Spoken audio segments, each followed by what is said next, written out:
Нали знаете? Мога и аз да е нещо много. Благодаря. Закатва само. Нали знаете, картите се, осми се кара, белот, покер, кенти, купе, покер, който и да е. Картите се цепят и се межда да бъдат разбъркани, нали? Да. Цепи един път. Ай, цепи. Благодаря. Едно цепене. Ти са нагласили.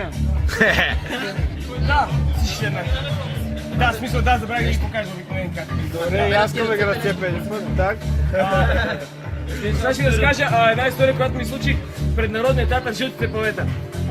Разхождам се и по едно време срещах две червенокоси момичета. Говорим си за не знам, около една, две, три минутки, идват техните две приятелки брюнетки и ме питат, абе ти как се казваш, бе? И аз викам как се казвам, Данчо се казва. И те ме разправят на Попската улица номер 673, номер Иванов Поп. Аз викам, стига бе. Питам ми колко е входа за толкова, те ме разправят 25 лева. Колко?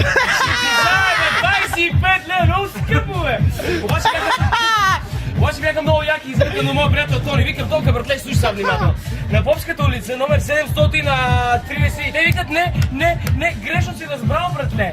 На Попската 673, а викам, Тони, да се Попската 673 има нов клуб да ги знае. Помните ли колко беше входа? 25 лева, маймица да Аз имам само 10 лева. Той като вика, нема ядове, бе, ти още 30 лева ги черпиш по нещо. Викам, ей, Тони! Ще ги взема. Отиваме там, не клуб и казино, викам, дайте да играем покер на първия. Това как искаш да ти дам, той ми каза, дай ми две четворки. Дай два туза, две четворки е лесно. Играем той вика, дай ми две четворки, тръсми и той го иска. Викам, добре бе, приятели, заповядай, веднага ти ги раздавам. Никакъв проблем. Второ него вика, да стига, бе. Фулка, аз да ги прежа. Второ него вика, аре стига, бе, дай ми четворка с 4-9. Не, сега е карели. Спокойно, бе.